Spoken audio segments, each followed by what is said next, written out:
Hello Kingdom fans, hope you're getting on well and are looking forward to talking about this chapter as much as I am, because Yasuhisa is dropping hints on what is to come, and he is subtly hinting at some possible future stories while simultaneously keeping the chapter light and funny, which is not an easy thing to do given the circumstances of what's about to come.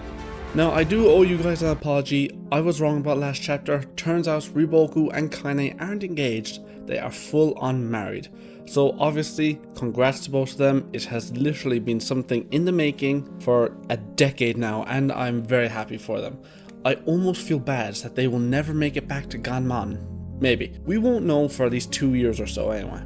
I have to admit, it's even funnier when Kaine returns to Boan and Bananji teases her by saying it was all a dream, and while this makes Kaine start crying, we can see that Riboku clearly told Bananji he was going to propose to her before he did, because Bananji had his soldiers at the ready to throw flower petals in a surprise congratulations. Now, aside from that, all we see on the Zhao side of this chapter is Fute pouting in a corner saying how he never approved of this marriage, because as we know, he has long planned to marry Kaine as he has adored her since we first met him, and we are then left with Bafuji saying how after this war, they will all return to Ganmon and hold a grand celebration for their wedding. Moving over to the Kin side of things, we see the forces from Shinte being led by Shin across the El River into Zhao, and while crossing, they see the Gyoku off in the distance are also crossing.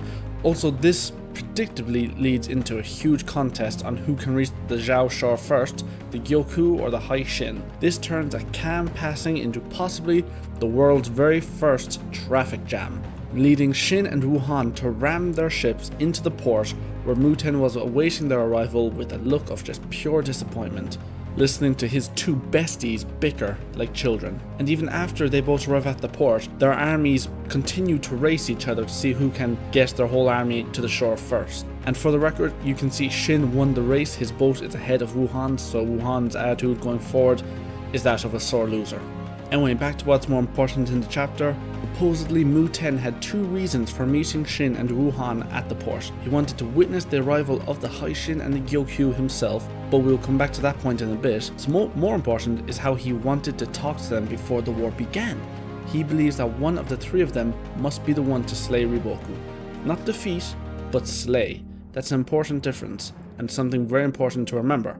And naturally, Shin of course says that it will be him to do this, because he will become the first of the three of them to become one of the Kin's 6 greats, to which Wuhan simply says, die, which is standard for Wuhan, but also he's a bit of a sore loser, you have to remember that now. And then finally the chapter ends with the Kin Big 3 giving a fist bump. I'm pretty sure they won Wuhan over in the end.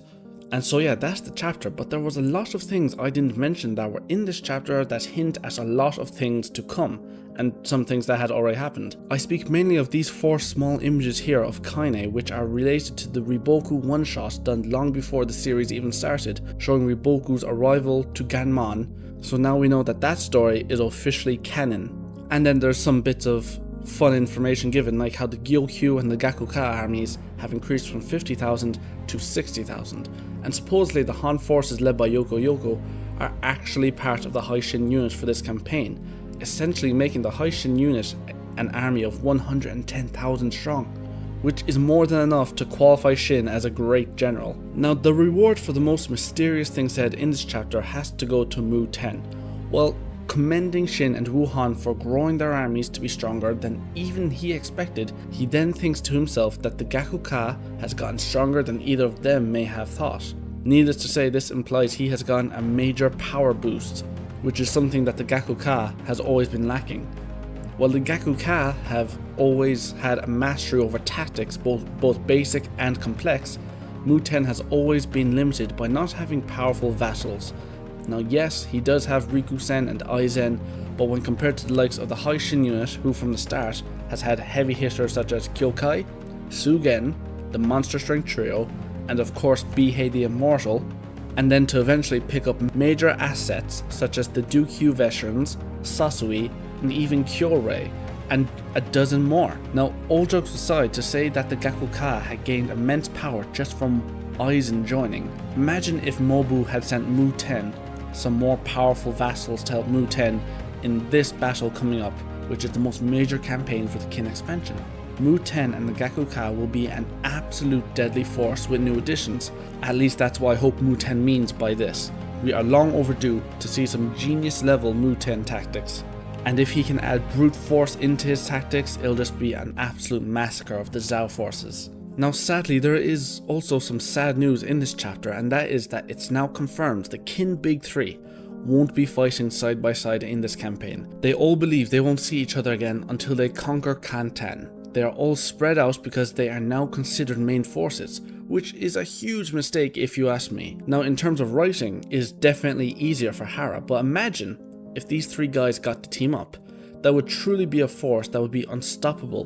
Between Shin and Wuhan competing, then with Mu 10 being the big brains in the operation, I give literally any opponent a 0% chance of defeating them. Also, one more thing, non-chapter related, we gotta think about why is Hara being so secretive about the amount of forces under the command of Wu Sen and Yotanwa. If you think about it, we know practically nothing. Usually before campaigns we see at least a small glimpse of the number of forces to be involved.